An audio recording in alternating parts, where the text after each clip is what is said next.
புரட்சி தமிழரின் எழுச்சி பயணம். மக்களை காப்போம், தமிழகத்தை மீட்போம்.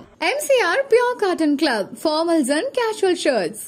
பாரம்பரியமான சுவையான புது அறிமுகம் KTV True Value Bronatile. திரு எடப்பாடி அவர்களுக்கு கன்னிராசி ஹஸ்த நட்சத்திரம். இப்போ அவருக்கு சனி பெயர்ச்சி வக்ரமா இருக்காரு. சனி வெற்றி பாதையில் பயணிக்கக்கூடிய நேரமாக இப்ப சனி சப்போர்ட்டிவா இருக்கு. அடுத்தடுத்த பெயர்ச்சிகள் அவருக்கு வலுவானதா இருக்கு. அவருக்கு சென்ற இடமெல்லாம் ஒரு வரவேற்பு, அவரே எதிர்பார்க்காத சில ஆச்சரியங்கள், மக்களோட ஆதரவு அப்படிங்கிறத உணரக்கூடிய காலமா நடந்துட்டு இருக்கு.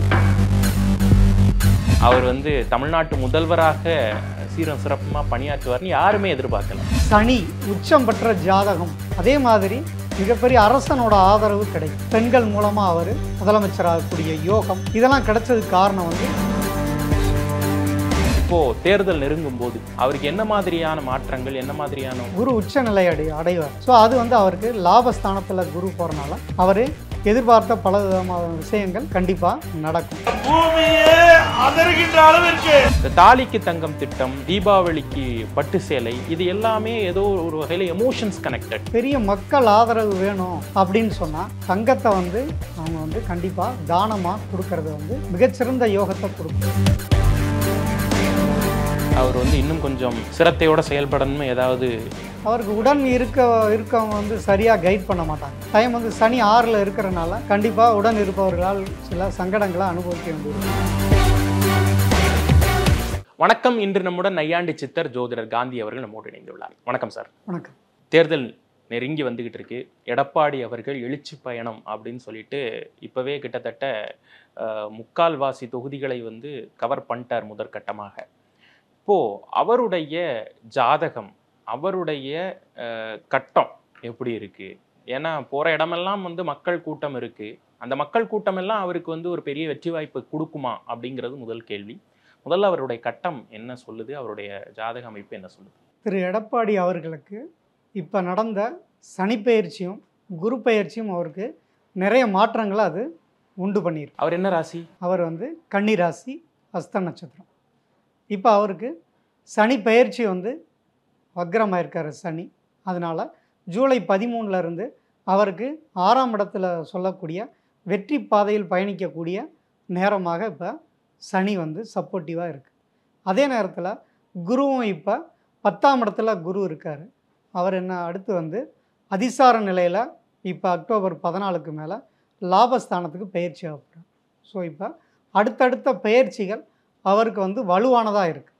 ஸோ அதனால தான் அவருக்கு சென்ற இடமெல்லாம் ஒரு வரவேற்பு, அவருக்கு அதீதமான அவரே எதிர்பார்க்காத சில ஆச்சரியங்கள், மக்களோட ஆதரவு அப்படிங்கிறத உணரக்கூடிய காலமாக அது இப்போ நடந்துட்டுருக்கு. இதை அவர் தொடர்ந்து கடைபிடிச்சு வந்தார் அப்படின்னா அவருக்கு நல்ல ஒரு அரசியலில் பெரிய எதிர்காலங்களில் எதிர்பார்க்கலாம், தக்க வச்சுக்கலாம். விபரீத ராஜயோகம் அப்படின்னு சொல்லிட்டு நம்ம ஜோதிடத்தில் ஒரு வார்த்தை சொல்லுவாங்க. விபரீத ராஜயோகம்னு தமிழ்நாட்டில் யார் ஒரு வார்த்தையை உச்சரித்தாலும் உடனடியாக நம்ம மைண்டுக்கு வர்றது எடப்பாடியார் அவர்கள் தான். ஏன்னா ஒரு விவசாயியாக இருந்து அடிமட்ட தொண்டன்ல இருந்து வந்த ஒரு தலைவர். யாருமே எதிர்பார்க்கல அவருக்கு இந்த பொதுச் செயலாளர் பதவி கிடைக்கும்னோ, அவர் தமிழ்நாட்டு முதல்வராக சீரம் சிறப்புமா பணியாற்றுவார்னு யாருமே எதிர்பார்க்கல. அப்போ அந்த விபரீத ராஜயோகம் அவருக்கு அந்த நேரத்தில் எப்படி ஒர்க் அவுட் ஆச்சு? எப்பயுமே சனி உச்சம் பெற்ற ஜாதகம் அப்படின்னாவே மக்கள் ஆதரவு கிடைக்கும். அதே மாதிரி மிகப்பெரிய அரசனோட ஆதரவு கிடைக்கும். அப்போ சனி அப்படின்னாவே பலமாக இருக்குது அவரோட ஜாதகத்தில். அதுவும் சுக்கிரன் வீட்டில் உட்கார்ந்துருக்கு. பெண்கள் ஆதரவு, பெண்கள் மூலமாக அவர் இந்த முதலமைச்சராகக்கூடிய யோகம், இதெல்லாம் கிடைச்சதுக்கு காரணம் ஜாதகத்தில் சனி உச்சம் பெற்று, அது மறைந்த இடத்துலேருந்து உச்சம் பெற்றிருக்கார். அது அவருக்கு ஒரு பெரிய ப்ளஸ்ஸாக இருந்துச்சு. அதனால தான் அவரே எதிர்பார்க்காத அளவுக்கு திடீர்னு அந்த சனி திசையிலேயே அந்த ஒரு அதிர்ஷ்ட யோகத்தை, முதல்வர் ஆகக்கூடிய, அதுவும் தமிழ்நாட்டுக்கு அரசனாகக்கூடிய வாய்ப்பை சனி திசைங்கிறது அவருக்கு கொடுத்தது. அதுதான் அவருக்கு அந்த விபரீத தன்மையை உருவாக்குனதுக்கு காரணம். பொதுவாக அரசியலில் இருக்கவங்க இந்த சனின்னு சொல்லக்கூடிய அந்த முதியவர்கள், வயதானவங்கள், வயதான பெண்கள், இவங்களுக்கெல்லாம் உதவிகள் செஞ்சு வந்தாங்க அப்படின்னா அவங்க பெரிய அளவில் மக்களால் தேர்ந்தெடுக்கப்படுவாங்க. ஏன்னா சனினாவே மக்கள் தான். அந்த வயதான மக்கள், ஓட்டு போடுறவங்க சின்ன குழந்தைங்க இருக்காது. அப்போ ஒரு வயது முதிர்ந்தவங்க தான் அதிக ஓட்டில் இருப்பாங்க. இன்னைக்கு கூட கொங்கு பகுதியில் வந்து எம்ஜிஆர் அவர்களை பற்றி சொன்னாக்க எம்ஜிஆர் இன்னும் இருக்காருன்னு நம்பி உயிர் வாழக்கூடிய நிறைய பாட்டிமார் தாத்தாமாரெல்லாம் நம்ம பார்த்துருக்கோம். ஆமாம், அதுக்கு கடந்த காலங்களில் எல்லாருமே முதல்வரான எல்லாருமே அந்த வயதான பாட்டியோட ஒரு ஃபோட்டோ எடுத்துக்குவாங்க, அல்லது வயதான பெரியவங்களுக்கு ஒரு பென்ஷன் திட்டம் அறிவிக்கிறது, பெண்களுக்கு வந்து முக்கியத்துவம் கொடுத்து அதுக்கு அவங்களுக்கு சில திட்டங்களை அறிவித்து தான் அவங்க எல்லாருமே முதலமைச்சர் ஆகியிருக்காங்க. பேசிக்காக என்னென்னா குரு அப்படிங்கிறது வந்து என்னென்னா போதனை செய்யக்கூடிய அல்லது ராஜ கிரகம் அது. அப்போ அந்த குருவாகணும் தலைவன் ஆகணும் அப்படின்னா 2வது கிரகம் வந்து சனி. அப்போ 2வது கிரகத்தை இயக்கணும். இப்போ நட்சத்திரத்தை ரீதியாக பார்த்தாலும் நம்ம பூரட்டாதி நட்சத்திரம்னா 2வது நட்சத்திரமாக உத்திரட்டாதி வரும். அப்போ உத்திரட்டாதியை இயக்குனா பூரட்டாதி நட்சத்திரக்காரங்களுக்கு நல்லாயிருக்கும். அதுபோல் இந்த குருவாகணும் அப்படின்னா அந்த சனியை டியூன் பண்ணி விடணும். அதுதான் வந்து அதுவும் குறிப்பாக சுக்கிரனும் சேர்ந்து வந்தால் தான் இவங்க ஓட்டாக மாறும். அந்த இது வந்து திரு எடப்பாடி அவர்களுக்கு இருந்தது. அதனால் அவருக்கு அந்த பதவியை அடைஞ்சார். கன்னிராசி அப்படின்னு சொன்னீங்க எடப்பாடியார் அவர்கள். இப்போது அவருக்கு இந்த சனி வக்ரம் இந்த மாதிரியான விஷயங்கள்லாம் நடக்கிறதுனால அவருக்கு வந்து ஒரு பாசிட்டிவான ஒரு போக்கு இருக்குன்னு வைங்களேன். ஆனால் தேர்தலுக்கு இன்னும் வெகு காலம் இருக்குது. இப்போது தேர்தல் நெருங்கும் போது ஒரு பிப்ரவரி, மார்ச், ஏப்ரல் 2026 அவருக்கு என்ன மாதிரியான மாற்றங்கள், என்ன மாதிரியான குரு 11ஆம் இடத்துக்கு போவார். லாபஸ்தானத்துக்கு குரு உச்சநிலை அடைவார். இப்போ அக்டோபர் 14 குரு அதிசாரமாக போகிற மாதிரி அவருக்கு அந்த நேரம் வந்து டிரான்சிஸ்ட் அது பயிற்சி ஆயிரும். ஸோ அது வந்து அவருக்கு லாபஸ்தானத்தில் குரு போகிறனால அவர் எதிர்பார்த்த பல விதமான விஷயங்கள் கண்டிப்பாக நடக்கும். சனியை பொறுத்த வரைக்கும் அது ராசியே பார்வையிடுவார். ஸோ அது வந்து கொஞ்சம் அந்த அலைச்சலையும் சில மன உளைச்சல்களையும் அவருக்கு உண்டு பண்ணும். ஏன்னா கண்டச்சனிங்கிறது வந்து அவருக்கு தொந்தரவு கொடுக்கக்கூடிய சூழ்நிலைகளை கொடுக்கும். அதே மாதிரி அவரோட திசா புத்தி பலன்களையும் பார்த்தீங்க அப்படின்னா அவருக்கு நடக்கிற திசைகளும் அடுத்து அவருக்கு அந்த சுக்கிர புத்தியும் வந்து அவருக்கு நிறையா மன மாற்றங்களை இந்த தேர்தல் வந்து அவருக்கு கொடுக்கும். அதனால் கொஞ்சம் கவனத்தோடு செயல்பட்டார்னா கண்டிப்பாக அவருக்கு வெற்றி வாய்ப்புகளை கொஞ்சம் அதிகப்படுத்திக்கலாம். எடப்பாடி அவர்களுடைய தசா புத்தி அந்த கட்டங்கள்லாம் பார்க்குறப்ப இந்த ஒரு விஷயம் வந்து உண்மையிலேயே மற்ற ஜாதகங்களில் இல்லாத ஒரு விஷயம் இந்த ஜாதகத்தில் இருக்குது அப்படின்னு சொல்லிட்டு உங்களால் குறிப்பிட்டு சொல்ல முடியுமா? ஏன்னா இதுக்கு முன்னாடி நம்ம உதயநிதி அவர்களை வந்து சொல்கிறப்ப 12 கட்டத்திலையும் ஏதோ ஒரு கிரகம் போய் உட்கார்ந்து ஃபுல்ஃபில்லாக இருந்ததுன்னு நம்ம பார்த்தோம். அதே மாதிரி ஏதாவது வித்தியாசமான ஒரு கேரக்டரிஸ்டிக்ஸ் இந்த ஜாதகத்தில் இருக்கா? இவருக்கு மெயினாக வந்து தைரியம் தரக்கூடிய, முயற்சி தரக்கூடிய கிரகம் வந்து நல்ல நிலையில் இருக்குது. ஏன்னா அவர் வந்து லக்னத்துக்கு 5ஆம் வீட்டில் சந்திரன் உச்ச பலம் பெற்றிருக்கு, நல்ல இடத்துல உட்காந்துருக்கார். ஸோ அது வந்து இவரை வந்து பெரிய அளவில் பிரபலத்தை உண்டு பண்ணுது. பார்த்திங்கன்னா சந்திரன் வந்து வளரும் தேவையான நேரத்தில் ஒளி வீசக்கூடிய அமைப்புங்கிறது அவரோட ஜாதகத்தில் உண்டு. ஏன்னா கடந்த 4 வருஷமாக பெரிய அளவில் அவருக்கு நல்ல விஷயங்கள் நடக்கலை. ஆனால் தேர்தல் நெருங்குனையும் அந்த 5ஆம் இடத்துல, அதாவது கேந்திரத்தில் இருக்கிறத விட திரிகோணத்தில் வந்து சுபகிரகங்கள் அந்த சந்திரன் இருக்கிறது வந்து சிறப்பை ஏற்படுத்தும். ரொம்ப பாசிட்டிவாக போகுதே. இந்த டைம் வந்து அவருக்கு அப்படி தான் இருக்கும். அது வந்து போக போக அவர் அதை தக்க வச்சுக்கிட்டாருன்னா அவருக்கு எதிர்காலம் கண்டிப்பாக நல்லாயிருக்கும். இந்தந்த விஷயம்லாம் வந்து ரொம்ப கவனமாக இருக்கணும், இந்தந்த விஷயங்களில் அவர் வந்து இன்னும் கொஞ்சம் சிரத்தையோடு செயல்படணும்னு ஏதாவது அவருக்கு உடன் இருக்கவங்க வந்து சரியாக கைட் பண்ண மாட்டாங்க. ஏன்னா அவரோட டைம் வந்து சனி 6ல் இருக்கிறனால கண்டிப்பாக உடன் இருப்பவர்களால் சில சங்கடங்களை அனுபவிக்க வேண்டியிருக்கும். யார் வந்து அவரை நம்புகிறாரோ, நமக்கு சப்போர்ட்டிவாக இருப்பாங்கன்னு சொல்கிறாரோ அவங்க வந்து அவருக்கு எகெயின்ஸ்டாக வரக்கூடிய சூழ்நிலைகள் அந்த தேர்தல் காலங்களில் ஏற்படுத்தும். நெருங்கும் போது அவருக்கு அது தெரிய வரும்.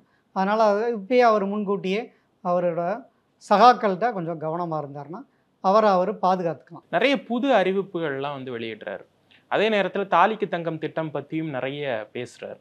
இந்த தாலிக்கு தங்கம் திட்டம், இந்த தீபாவளிக்கு பட்டு சேலை, இது எல்லாமே ஏதோ ஒரு வகையில் எமோஷன்ஸ் கனெக்டட், எல்லாமே பெண்கள் சார்ந்த உணர்வு ரீதியான விஷயங்கள். அப்படிங்கிறப்ப அதை இவர் செய்கிறதுல ஏதாவது சூட்சம் அடங்கியிருக்கா? அதாவது தங்கம் அப்படின்னா குரு. அப்போ பெரிய மக்கள் ஆதரவு வேணும் அப்படின்னு சொன்னால் தங்கத்தை வந்து அவங்க வந்து கண்டிப்பாக தானமாக கொடுக்கறது வந்து மிகச்சிறந்த யோகத்தை கொடுக்கும். அந்த காலத்தில் பார்த்திங்கன்னா பொற்காசுகளை தரதா அரசர்கள்லாம் சொல்லுவாங்க. பழைய பாடல்கள் எல்லாம் நீங்கள் பார்த்துருப்பீங்க. பொற்காசுகளை தான் அறிவிப்பாங்க. மக்களை சந்தோஷப்படுத்தினா தான் கண்டிப்பாக வந்து அவங்க அந்த பதவியை தக்க வச்சுக்க முடியும். நீங்கள் போன முறை ஜெயலலிதா அவர்கள் வந்து தாலிக்கு தங்க திட்டத்தை கொண்டு வந்தாங்க. அப்போ அவங்க ஆட்சிக்கே வரமாட்டாங்க அப்படிங்கிற சூழ்நிலையெல்லாம் வந்து கடந்த அரசியல் களத்தில் நம்ம பார்த்துருக்கோம். ஆனால் இந்த அறிவிப்பு அவங்கள வந்து திரும்ப முதலமைச்சராக்கு. இவரோட காலத்திலே வந்து அந்த தாலிக்கு தங்க திட்டத்துக்கு பொருளாதார நெருக்கடினால் நிறுத்தி வைக்கப்பட்டதாக கூட சொன்னாங்க. அதெல்லாம் அவங்களுக்கு பின்னடைவை தான் கண்டிப்பாக உருவாக்கியிருக்கும். இந்த முறை வந்து அதை கையில் எடுத்திருக்காரு. அது பெரிய அளவில் அவருக்கு சப்போர்ட் பண்ணும். ஏன்னா தங்கம் தானம் கொடுக்கறது அரசனுக்கு அழகு, அரசன் வெற்றி பெறக்கூடிய ஒரு யுக்தி. அது வந்து குருவோட பலம் கிடைக்கும். என்னதான் கோச்சாரத்துலேயும் தசாபுத்திகள்லையும் குரு பலம் இல்லைனாலும் இந்த குருவோட பலத்தை அதிகரிக்கிறதுக்கு இந்த தங்க தானம் வந்து அவர் கண்டிப்பாக சப்போர்ட்டிவாக இருக்கும். அதனால தான் அவர் அந்த தாலிக்கு தங்கம் அப்படின்னு சொன்னது வந்து என்னென்னா, மாங்கல்யம் அப்படிங்கிறது வந்து ரொம்ப முக்கியமான ஒன்று, சென்சிட்டிவானது. தமிழக தாய்மார்களுக்கு வந்து அது பெரிய ஒரு கலாச்சாரம், அல்லது அதுதான் வந்து அவங்களுக்கு தெய்வம் மாதிரி போற்றக்கூடியதான் மாங்கல்யம். ஸோ அந்த மாங்கல்யத்துக்கு இம்பார்ட்டன்ட் கொடுக்கறது வந்து ஒரு சூட்சமமான ஒரு யுக்தி தான். அது கண்டிப்பாக அவருக்கு வந்து ஒரு தேர்தலில் ஒரு நல்ல பலனை கண்டிப்பாக கொடுக்கும். அதே போல் நீங்கள் சொன்ன மாதிரி தீபாவளிக்கு வந்து பட்டு கொடுக்குறதா சொன்னீங்க. பொதுவாக பட்டு தானம் அப்படிங்கிறது வந்து சுக்கிரனை இயக்கிறது. அதனால தான் வந்து அதை கையில் எடுத்திருக்காங்க. ஏன்னா குருவும் சுக்கிரனும் அப்படிங்கிறது வந்து சுப கிரகங்கள். அப்போ மக்களுக்கு வந்து ஒரு சந்தோஷத்தையும் சுகத்தையும் நம்ம கொடுத்தோம் அப்படின்னா அது வந்து கண்டிப்பாக மகிழ்ச்சினால் நமக்கு அது ஓட்டாக மாறக்கூடிய அமைப்பை அது கண்டிப்பாக கொடுக்கும். அதனால தான் அந்த தங்கத்துக்குரிய குருவையும் பட்டு வெண்பட்டு இதெல்லாம் சொல்லக்கூடிய இந்த சுக்கிரனையும் இயக்குறாரு. அதனாலேயே அவருக்கு வந்து கூட்டத்தை அவர் ஈஸியாக வந்து கவர் பண்ணக்கூடிய சூழ்நிலைகள் இப்போ இருக்குது. அதனால் இதை தொடர்ந்து அவர் மேலும் மேலும் நிறைய பரிகாரங்கள் இருக்குது, அதை கரெக்டாக அவர் ஃபாலோ பண்ணார் அப்படின்னா கண்டிப்பாக அவருக்கு ஒரு நல்ல ஒரு பெரிய இடம் இந்த தேர்தலில் கிடைக்க வாய்ப்பு இருக்குது. அவருடைய ஜாதகத்தை பொறுத்தவரை முன்னத்தியர்களுடைய ஆசீர்வாதம், இப்போது அவர் இருக்கக்கூடிய அந்த குடும்பம் சார்ந்த முன்னோர்களாகட்டும், கட்சி சார்ந்த முன்னோர்களாகட்டும், அது எம்ஜிஆர் ஐயா ஆகட்டும், ஜெயலலிதா அம்மா ஆகட்டும், அவங்களுடைய ஆசீர்வாதம் எல்லாம் இந்த ஜாதகத்துக்கு வந்து ஒரு வலு சேர்க்குமா? புதன் அப்படிங்கிறது இவருக்கு 5ஆம் அதிபதி, பூர்வ புண்ணியம். அவர் வந்து தொழில் ஸ்தானத்தில் அமர்ந்திருக்கார். அப்போ தொழிலில் இந்த பூர்வ புண்ணியம் இருக்கனால தான் அவருக்கு தொழில் வெற்றியவே கொடுத்துருக்கு. அந்த முன்னோர்கள் ஆசீர்வாதமும் இவங்களோட குலதெய்வ ஆசீர்வாதமும் அடுத்து இவரோட கட்சியில் இருக்கக்கூடிய முன்னோர்களோட ஆசீர்வாதம் தான் அவருக்கு இந்த அமைப்பை கொடுத்துருக்குங்கிறது அந்த ஜாதகத்திலே தெளிவாக இருக்குது. அதனால் முன்னவர்களை அவர் முன்னிலைப்படுத்தணும். இவரோட இதிலே ஒரு பேனர்லேயே வந்து எம்ஜிஆரையும் ஜெயலலிதா அவர்களையும் வந்து அவர் ப்ரொமோட் பண்ணார் அப்படின்னா அது அவருக்கு அந்த ஆசீர்வாதத்தை பெற்றுத்தரும். அதை அவர் அது கடைபிடிக்கிறது நல்லது. இன்னும் வந்து அதிகப்படுத்தணுன்றீங்க? கண்டிப்பாக அது வந்து முக்கியமானது. ஏன்னா அதை 5ஆம் இடத்தை இயக்கணும். அப்போ தான் வந்து அது முயற்சியில் வெற்றியை கொடுக்கும். பூர்வ புண்ணிய கர்மா பலன்கள் வந்து அவங்களுக்கு நல்ல கர்மா வந்து அவருக்கு வேலை செய்யும். ஆத்மாக்களோட ஆசீர்வாதம் கிடைக்கும். அதை கண்டிப்பாக பண்ணணும். முதல்வர் யோக விஷயம், அரசன் ஆறதுக்கான யோகம் அப்படிங்கிறது ஏற்கனவே அவர் வந்து அந்த அரியணையில் இருந்துட்டு தான் வந்திருக்காரு. அப்போ அவருடைய இந்த ஜாதகத்தில் அவருடைய வாழ்நாள் முழுக்க இனி வர்ற காலங்கள்லையும் அந்த முதல்வர் யோகம் வந்து வந்துட்டு போகுதா, என்ன மாதிரி? அவருடைய ஜாதகத்தை பொறுத்த வரைக்கும் இப்போ வந்திருக்க புதன் திசை அப்படிங்கிறது வந்து சில பின்னடைவுகளை கொடுக்கக்கூடியதான். ஆனால் அதே நேரம் அவர் அரசனுக்கு ஒப்பான வாழ்க்கையை கண்டிப்பாக அவருடைய இறுதி வரைக்கும் அவர் வந்து அதை கண்டிப்பாக நடக்கும். அதனால் அவர் எப்பயுமே ஒரு பரிகாரங்கிறது என்னது, நம்மளோட இதை வந்து பாதுகாத்துக்கிறதுக்காக தான் நம்ம கொடுக்குறோம். நம்ம தொழிலை பாதுகாத்துக்கிறது அல்லது நம்மளோட கேரக்டரை ஸ்பாயில் ஆகாமல் பார்த்துக்கிறது, இது மாதிரி விஷயங்களுக்கு இந்த பரிகாரங்கள் அவருக்கு கண்டிப்பாக துணை புரியும். ஸோ இப்போ நம்ம முன்னாடி சொன்ன மாதிரி அந்த பெண்கள் சார்ந்த விஷயங்கள்லாம் அவர் தொடர்ந்து பண்ணார் அப்படின்னா கண்டிப்பாக அவர் அந்த தொழிலில் வந்து அவர் அந்த முதன்மை தன்மையோடயே இருக்கக்கூடிய வாய்ப்பு உண்டு. இருந்தாலும் அவர் ஒவ்வொரு விஷயத்துலையும் கவனமாக எடுத்துக்கிறது நல்லது. ஏன்னா அடுத்தடுத்து வரக்கூடிய சூழ்நிலைகள் எப்பயுமே சுக்கிர புத்தி அப்படிங்கிறது வந்து அவருக்கு ஒரு ட்விஸ்ட் அடிக்கும். ஏன்னா அவருக்கு லக்னாதிபதியும் அவர் தான், அவரே 6ஆம் அதிபதியாகவும் இருக்கார். அதனால் வந்து எதிரிகள்னால் அவரோட வாழ்க்கை பயணத்தில் மாற்றத்தை ஏற்படுத்தும். கொஞ்சம் எச்சரிக்கையாக இருக்கணும். சும்மா எப்பயுமே ஒரு கூட்டம் கூடுதுங்கிறதுக்காக அதிலெல்லாம் வந்து வெற்றி கிடைக்காதுன்னு சொல்லி நம்ம எல்லாருமே மாற்றி மாற்றி சொல்லிக்குவாங்க. அரசியலை பொறுத்த வரைக்கும் உங்களுக்கு கூட்டம் வந்துட்டால் ஓட்டாக மாறுமா அப்படின்னு சொல்லுவாங்க இல்லையா. அதெல்லாம் வந்து தனக்கும் அதை யோசித்துக்கணும். பொதுவாக அரசியலில் இருக்கிறவங்க நம்ம வந்து பணம் கொடுத்தா ஓட்டு கிடச்சிரும் அப்படிங்கிற ஒரு மமதையான விஷயங்கள் வந்து எல்லாரும் மக்கள் மத்தியில் அதை பேசிக்கிறாங்க. ஆனால் ஒருத்தருக்கு நம்ம கோயிலுக்கு போகணும், இந்த பரிகாரம் பண்ணணும், அந்த பரிகாரம் பண்ணணும் அப்படிங்கிறத விட உங்களை தேர்ந்தெடுத்தாங்க இல்லையா, அந்த ஒரு தொகுதிக்கு, அந்த தொகுதி மக்களுக்கு நீங்கள் வந்து நல்லது செஞ்சாவே, அதாவது சனியை இயக்குனாலே குருவாக நீங்கள் மாறிடலாம். அதனால் இவங்க வந்து கடைசி நேரத்தில் போய் ஒவ்வொரு சாமியாக கும்பிட்டுக்கிட்டு தெரு தெருவாக போய் மக்களை கும்பிட்டுக்கிட்டு இருக்கிறத விட தனக்கு கிடைச்ச ஒரு சான்ஸ் கொடுத்துருக்காங்கல்ல. ஏன்னா எம்எல்ஏ ஆனவங்க தான் அடுத்து எம்எல்ஏ ஆக போகிறாங்க. அடுத்த முறை எம்எல்ஏ ஆகிறதுக்கு நான் பணத்தை சேர்த்து ஓட்டுக்கு பணம் கொடுத்தாதான் எனக்கு வந்து வெற்றி கிடைக்கும் அப்படின்னு எல்லாரும் ஒரு நம்பிக்கையை வந்து வைக்கிறாங்க. அது இல்லை அங்கே முக்கியம். கிரகங்களை இயக்குனாவே, ஏன்னா இங்கே சுக்கிரன் பணத்தை வந்து பெரும் பணம் அப்படிங்கிறது குரு, சின்ன பணங்கிறது வந்து சுக்கிரன். ஸோ இதை இயக்குனா சில சக்ஸஸ் கிடைக்கலாம். நிரந்தரமாக நம்ம இருக்கணும், ஒரு கடைசி வரைக்கும் நம்ம எம்எல்ஏவாக இருக்கணும், கடைசி வரைக்கும் நம்ம பதவியில் இருக்கணும் அப்படின்னா சனியை தான் இயக்கணும். சனினா வயது முதிர்ந்தவர்கள், நரைச்ச முடி இருக்கக்கூடிய ஒரு மக்களுக்கு, முடமானவர்கள் சனினா. அப்போ முடமானவருக்கு நம்ம ஏதாவது ஊன்றுகோல் கொடுக்கறது, இல்லை அவங்களுக்கு ஏதாவது ஒரு திட்டங்கள், பென்ஷன் திட்டம்லாம் அறிவிச்சாங்கல்ல முதியவர்களுக்கெல்லாம், அது மாதிரி வந்து திட்டங்களை கொடுத்து அதை செயல்படுத்தணும். எந்த அளவுக்கு அவங்க அந்த எளிய வறிய மக்களுக்கு அவங்க வந்து சப்போர்ட்டிவாக இருக்கிறாங்களோ அவங்கள அந்த கிரகமே கடைசி வரைக்கும் அந்த பதவியில் தக்க வைக்க கண்டிப்பாக வைக்கும். ஏன்னா நீங்கள் பார்த்துட்டு இருந்தீங்கன்னா நிறையா ஒரு கம்பெனிகளில் அவங்க இவங்கெல்லாம் இருப்பாங்க, ஒர்க்கர்ஸ் இருப்பாங்க. யாருக்காவது அந்த ஒரு ஹெட்டில், அதாவது தலைமை பதவியில் இருக்க இல்லை ஓனருக்கு ஏதாவது ஒரு பாதிப்புனா எல்லோரும் வேண்டுதல் வைப்பாங்க. ஏன்னா இவங்க வாழ்வாதாரமே ஓனரை வச்சு தான் இருக்குது. அப்போ அவரை மிஸ் பண்ண விட மாட்டாங்க. மக்கள் வந்து வேண்டுதல் வச்சுக்குவாங்க. நம்ம எம்ஜிஆர் அவர்கள் வந்து ஆஸ்பத்திரியில் இருக்கும்போது ஜெயிச்சாருன்னு சொல்லுவோம், மறுபிறவி எடுத்து வந்தாருன்னு சொன்னாங்க. அப்போ இந்த மக்களை எந்த அளவுக்கு அவங்க வந்து கவனிச்சுக்கிறாங்களோ அது சனியோட பலம் கிடச்சி ஆயிலும் கூடும், தொழில்காரனான சனியும் தொழிலை நிலை பெற செய்யும்.